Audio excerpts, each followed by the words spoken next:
مزارات پر جانا کیسا ہے؟ جی بالکل ضرور جائیں، میں تو رجوع کر چکا ہوں. بس صرف یہ کیا کریں، جس مزار پہ بھی جائیں نا وہاں کھڑے ہو کے کہیں کہ اللہ یہ جو بزرگ یہاں دفن ہے ان کے چھوٹے بڑے اگلے پچھلے جو یہ چھپ چھپ کے گناہ کرتے تھے جو لوگوں کے سامنے کرتے تھے سارے معاف فرما دیں، اور اونچی بات سے یہ دعا کرنی ہے. تو ٹھیک ہے آپ ضرور جائیں. قبروں میں جانے کا حکم ہے تاکہ آخرت کی یاد آئے. مزارات پہ جا کے تو چرس اچھی مل جاتی ہے، میں نے تو نہیں پینی ہوتی، آپ نے پینی ہے تو آپ کی مرضی. وہاں پہ عورتوں کی عصمت دری والا معاملہ ہوتا ہے. کس طریقے سے آپ کو پتا ہے لاہور میں جو بڑا مزار ہے وہ اڈا بنا ہوا ہے بے حیائی کا، تو وہ ایک، اور یہ کوئی ایسا ثواب کا کام نہیں جو آپ نے ضرور کرنا ہے. مسلم شریف میں حدیث ہے قبروں پہ جاؤ تاکہ آخرت کی یاد آئے. قبروں پہ جانے کا حکم ہے. بت پرستی کرتا تھا، پھر کہا کہ درگاہ میں جانے لگا، تو پوچھنا چاہتا ہے درگاہ کے بارے میں. میں نے قرآن مجید پڑھا ہوں، قرآن مجید میں مجھے کوئی بھی آیت نہیں ملی جس میں لکھا ہے دھاگا باندھنا چاہیے. قرآن مجید میں کئی بھی آیت نہیں جس میں لکھا ہے درگاہ جانا چاہیے. لیکن اللہ کے رسول نے کہا ہے کہ آپ قبر پہ جاؤ، قبر پہ جائیں گے تو آپ کو آخرت کا احساس ہوگا کہ آپ آخرت میں کہاں ہوں گے. اسی لیے قبر پہ جانا اچھی بات ہے. آپ اس شخص کے لیے دعا کر سکتے ہیں. You can pray for him but you can not pray to him اور تھرو ہم. آپ جب کسی کے قبر پہ جاتے ہیں تو قبر پہ جا کے اس کے لیے دعا کر سکتے ہیں، اس کو یا اس کے ذریعے نہیں کر سکتے. نیت کے ساتھ اگر آپ قبر والے سے دعا مانگتے ہیں تو آپ کافر ہو جاتے ہیں، اسلام سے خارج ہو جاتے ہیں. اور یہ قبر پرست لوگ یہی سمجھتے ہیں کہ اللہ تعالیٰ نے اس کو اختیارات دے دیے ہیں، کہ اپنی قدرت سے اللہ نے ان بزرگ سے خوش ہو کر ان کو اختیارات دے دیے ہیں، تو یہ اب جب ان سے دعا مانگی جائے تو یہ ہماری بگڑی بنا دیتے ہیں، ہمارے کام کر دیتے ہیں. تو اس نیت سے کوئی قبر والے سے دعا مانگتا ہے تو یہ شرک ہے.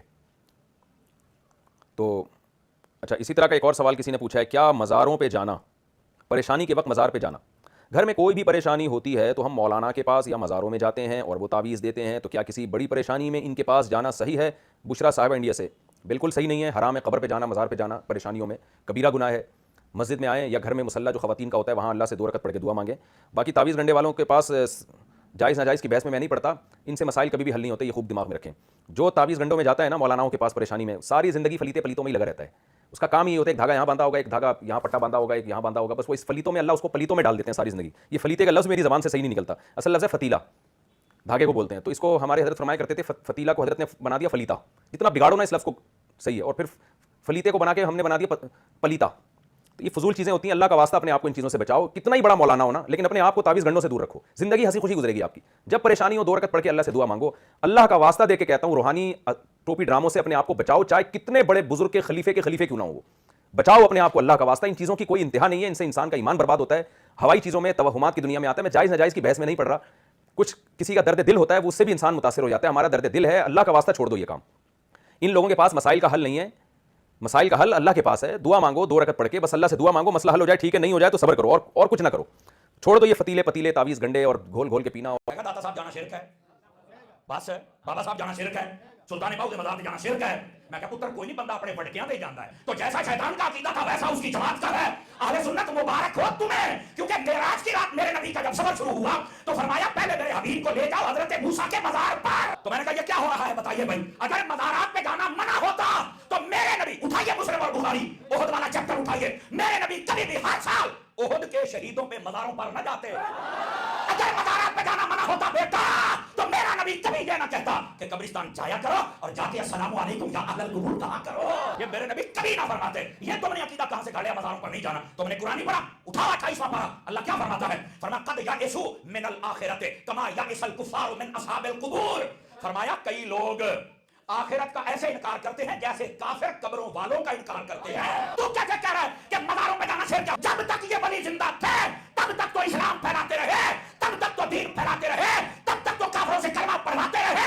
اور جب ان کے مزار بن گئے اب وہاں پہ تو جائے وہ مشرک ہو جائے، چس آ جائے اگر تو یہ کہے اور جنہوں نے کل ہمیں خدا کا بندہ بنایا آج نہیں بنا. تم کیوں جاتے ہو؟ میں کہہ رہی یہ عقیدہ ہے. اللہ کا ولی جب قبر میں جاتا ہے نا تو اللہ تعالیٰ اسے زندہ رکھتا ہے، لیکن اس کو کہتے ہیں برزخی زندگی. کیا کہتے ہیں؟ وہ کیسے زندہ ہے؟ تو میں نے کہا شہید زندہ نہیں ہے. اگر زندہ ہے تو میں نے کہا نبی پاک نے ایک جہاد سے واپس آ رہے تھے، آپ نے یہ فرمایا تھا. اعلیٰ ترین صفت. اب آئی بات مخلوق کی طرف.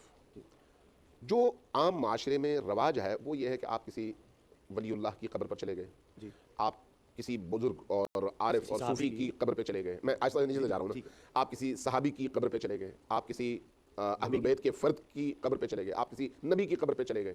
جا کر وہاں پر آپ نے دعا کی.